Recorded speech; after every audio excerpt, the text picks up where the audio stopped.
बिस्मिल्लाहिर्रहमानिर्रहीम। अस्सलाम वालेकुम। ये जी एक टाइम पे जब अच्छे दिन थे तो कंपनी अपने आप को एक फैमिली कहती थी, लेकिन इस टाइम फैमिली में काफ़ी कशीदगी है और ओपनली नाम ले लेके एक दूसरे पे इल्ज़ाम लगाए जा रहे हैं। और अब एक नई एंट्री इंटरनेशनल तर्जमान की भी हो गई है और उनकी एक ऑडियो कॉल जो है वो लीक हुई है, उसको आज की वीडियो में हम देखेंगे।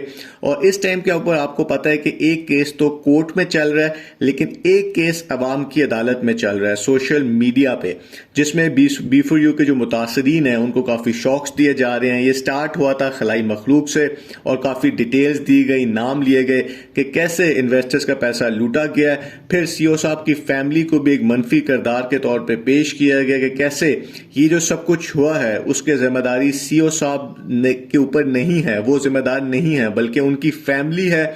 ना वो अदारों के पास जाते और ना ये मसाइल होते और ना ये 5 लाख खानदान जो है उनको प्रॉब्लम्स होती।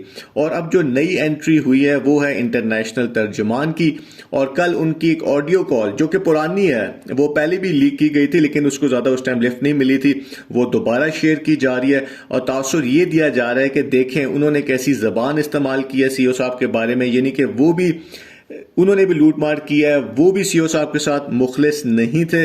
और जो सबसे हैरत की बात है वो ये है कि इस ऑडियो के आखिर में एक आवाज है जो कि ये कह रही है कि ये ऑडियो सिर्फ एक ट्रेलर है और मवाद भी है और आपको और धमाके भी मिलेंगे। इसका मतलब है कि ये जो इस तरह की और कॉल्स भी कंपनी के पास हैं, ये पहले क्यों नहीं शेयर की गई, ये हमें नहीं पता। इंटरनेशनल तर्जुमान को कौन नहीं जानता, वो तो जी कंपनी की जान थे।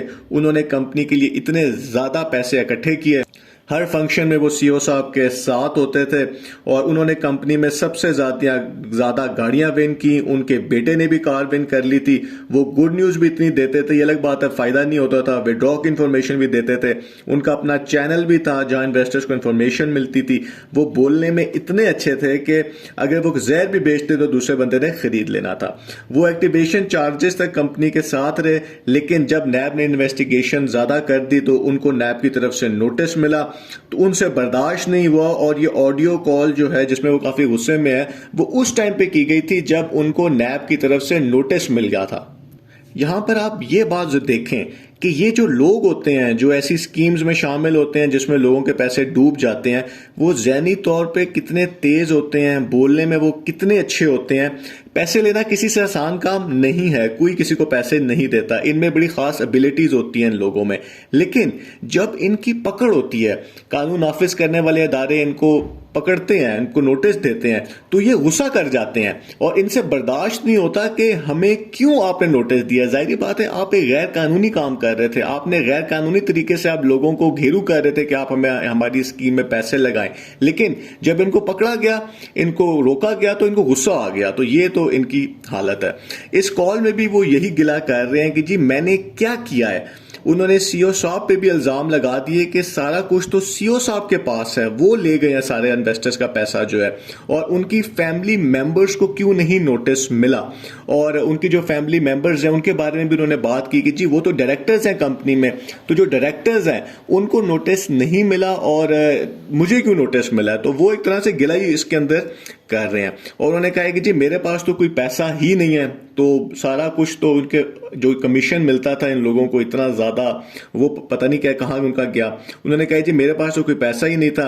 और उनका ये ख्याल था कि उनके खिलाफ जो नोटिस है वो सीओ साहब की वजह से है। सीओ साहब ने जैसे उनका नाम नैब को दिया है और वो बार बार यही कह रहे हैं कि जी नैब के जो अदारा है उसको इस तरह चलाया जा सकता है कि जिसका दिल हो वो उसको नोटिस मिल सकता है, जबकि ऐसा होता नहीं है। नैब ने काफी इन्वेस्टिगेशन करके ही उनको नोटिस दिया होगा। और आप यहां से देखें कि वो कितने ज़हनी तौर पे तेज हैं कि वो कहते हैं कि जी मेरा पूरा नाम तो किसी को पता ही नहीं है, तो नैब को कैसे पता चल गया कि जी मेरा पूरा नाम क्या है। क्योंकि आपको पता है जो नैब का नोटिस आता है उसके ऊपर तो पूरा नाम लिखा होता है जो कि आपके एड्रेस के ऊपर आता है। और आपको शायद ये बात ना पता हो कि वो जितना अरसा पाकिस्तान में रहे हैं उनका कोई बैंक अकाउंट नहीं था, कोई सिम उनके नाम पे नहीं थी, और वो खुद कहते थे कि मैं जो काम कर रहा था वो हुंडी का काम कर रहा था जो कि पाकिस्तान में गैर कानूनी है। और वो जो इतने करोड़ों रुपए एक दूसरे के अकाउंट्स में जो ये सारा पैसा आ जा रहा था वो किसी और का बैंक अकाउंट यूज कर रहे थे। तो ये सारा कुछ गैर कानूनी काम वो कर रहे थे। एक तो जो कंपनी है वो गवर्नमेंट के दायरे कहते हैं कि गैर कानूनी है, ऊपर से वो जो अपना काम कर रहे थे, वो भी गैर कानूनी था। ये उनकी आखिरी ऑडियो कॉल थी, क्योंकि इसके बाद तो वो पाकिस्तान से चले गए थे, इससे पहले कि नैब उन पे कोई गिरफ्तार करती। और जो वीडियोस हैं उनकी सारी जो थी जिसमें वो इन्वेस्टर्स को घेरू करते थे, वो उन्होंने अपने चैनल से डिलीट कर दी थी, और उसके बाद उनकी कंपनी के हवाले से कोई ऑडियो कॉल नहीं आई। तो ये है जी सिचुएशन इस टाइम के ऊपर। और कंपनी जो एक टाइम पे कहा करती थी कि जी ये नस्लों का प्रोजेक्ट है, हमने देखा है कि वो कैसे कलैप्स हो गया और इतने ज़्यादा लोगों के पैसे फंस गए हैं। कौन सच कह रहा है, कौन नहीं कह रहा, ये हमें ट्रायल में पता चलेगा। लेकिन एक बात है कि ये सब अब एक दूसरे के ऊपर इल्ज़ाम लगाने लग गए हैं, एक दूसरे के फैमिली तक पहुंच गए हैं और अपने इल्ज़ाम लगाए जा रहे हैं कि असल में करप्शन इन्होंने किया है, और अब इंटरनेशनल तर्जुमान का नाम भी आ गया है। क्या सच है वो हमें बाद में पता चलेगा ट्रायल के अंदर। तो देखते हैं कि जी आगे 29 तारीख को क्या अपडेट आती है। बहुत बहुत शुक्रिया।